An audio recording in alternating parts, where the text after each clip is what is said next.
My dad practically gave me up to his sister from the moment I was born. My mom died when she was giving birth to me. And my aunt told me he never recovered from that because he blamed me for her dying.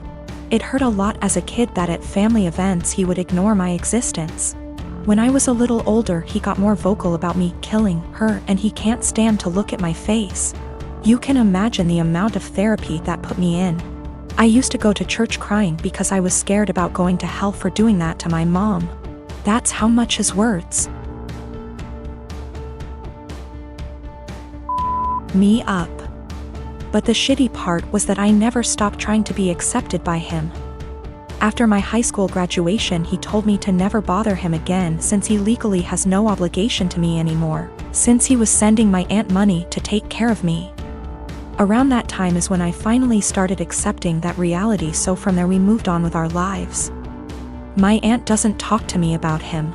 Sometimes my grandparents do, and that's how I found out he got married. They were mad he didn't invite me to their wedding, but to me it didn't matter because we're not close. But it was his wife who wanted to meet me. It's the first time ever that he wants to make contact, and it was to pretty much say she wants me on their life. She doesn't know the real reason about why we're estranged. He asked me to please not say anything, and maybe this could be a way to reconcile after all. But he was only doing it for her. That much was clear when we talked. I never said I would be. He still insisted on us meeting at their place because she really wanted to meet me. All she thinks is we were estranged for not getting along in my teenager years, going to college and losing touch because of life stuff. It pissed me off that he played it off as us just not talking for petty reasons. Meanwhile, the actually reason damaged me for years. I told her the truth. Everything he said to me. That he was never a parent to me, that was all my aunt. It was definitely a shock for her. The outcome was a disaster. Everyone has heard about this now. My grandmas in particular told me she understands my anger. But this was his chance finding someone since losing my mom, and now it's been put in jeopardy. My dad is devastated. They think it was going too far to ruin his marriage that way when he was willing to include me in their lives, which could have been the start of our relationship. And they say not only did I ruin that, but also possibly wrecked his marriage. She just doesn't agree at all with what he did, and it could have been avoided if I didn't say anything.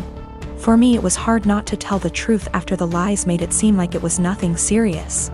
I couldn't ignore what happened after what it did. If it was the right call, since it put their whole marriage at risk after all. I'm 19 years old female, was traveling alone on an 11-hour flight today. And a guy in his 20s is in the same row as me. I was exhausted because I only got 4 hours of sleep before the flight so I could sleep on the plane, but this guy, we'll call him C, keeps trying to make conversation. C starts off by telling me he's autistic, and then asking me if I like K-pop, and he keeps non-stop talking and rarely gives me a chance to speak, not that I wanted to. I tried to be polite because I have ADHD and I understand how social cues are difficult, so he probably can't tell I'm not in the mood. Over the course of the next 20 minutes, I tell C maybe 5 times I want to sleep and put my headphones on, and each time, C begins speaking to me after maybe 2 minutes of silence. Finally, I was able to sleep for around 4 hours, but when I woke up, C started up again. I'm still really tired, and I had some personal issues the day before my flight, so I'm also socially exhausted. But I let him talk for a bit before I start watching a show on my phone. I tell him maybe 5 separate times that I'm trying to watch a show, and that I'm not interested in talking to him right now, but maybe later.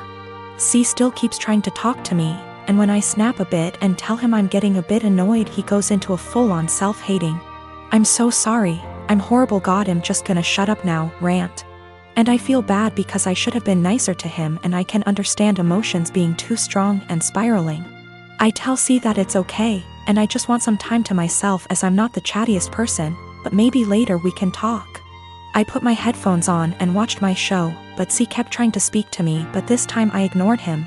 Which was honestly a shitty move from me, but I just didn't have the energy at this point to interact with him. This was the wrong move, as he moved to get out of the row and stood in the aisle and began yelling at me. I didn't catch everything he said, but it was along the lines of, "Why can't women believe not all men are bad? Some men are on your side. I'm a nice guy, why are you ignoring me?" He storms off to the bathroom and I take that chance to ask a flight attendant if I can change my seat because he really freaked me out, and I didn't want to have a panic attack on a plane. The flight attendants were amazing and got my stuff and moved me far away from him. I feel like I'm TA because he does have autism and I could have been more patient maybe, and ignoring him was a shit thing to do. My cousin turned 18 recently. She's in high school. She doesn't have a car, and during her birthday weekend, thought her parents were going to buy her one. They didn't get her one and she was pretty upset. I should note that I'm not very close with my cousin, or the rest of my extended family for that matter. I only heard about this through the grapevine from my dad. Anyway, my cousin texts me on the Friday before her birthday asking if she can take my car. I just leased a new Ford Escape, to the mall and then for an out-of-town road trip with her friends over the weekend. I tell her no. She begs and pleads with me. I tell her no again. My car is for me to drive and for me only. If she wants her own car, she can save up and buy one. She calls me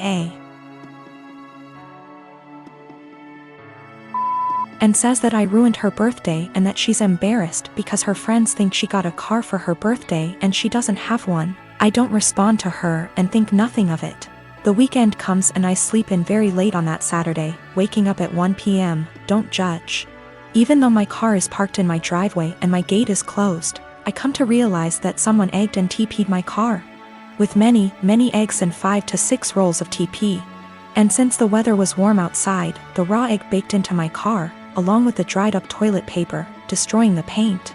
Since I have security cameras around my house, I decide to go back and watch. At around 9:30ish that morning, I see my cousin and a bunch of her stupid friends vandalizing my car.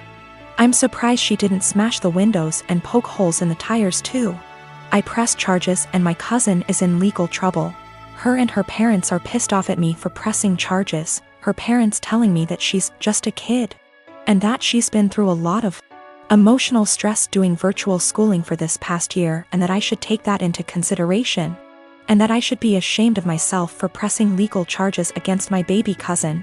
That I'm almost 30 and don't I remember what I was like at that age?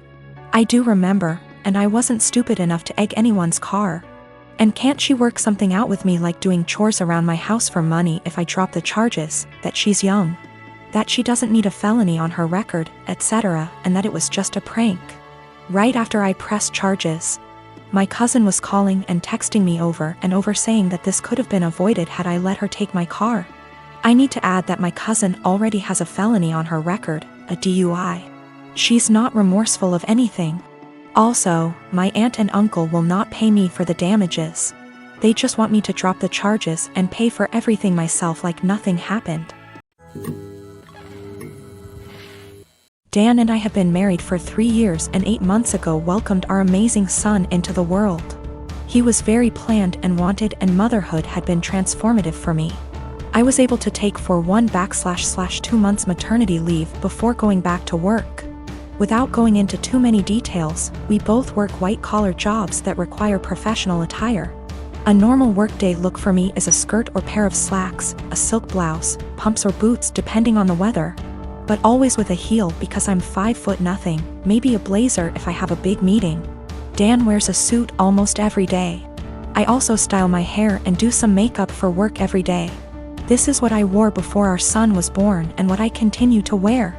Dan and I are pretty even in sharing parenting duties. I tend to take mornings because I'm more of a morning person than Dan. A normal morning for me starts early, short workout, shower, get baby up, get baby ready and baby off to Dan because the daycare is on Dan's way to work.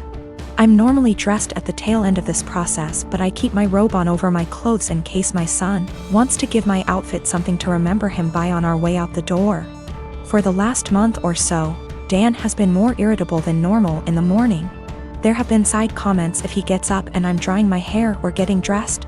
Basically, if I'm not 100% focused on my son in the AM. Our son is happy playing and supervised, so I just chalked it up to morning moodiness, but it's been getting worse. Last night, I brought it up in what I thought was a neutral, non-confrontational way. Basically, his answer was this: his mom was 100% a mom after her kids were born.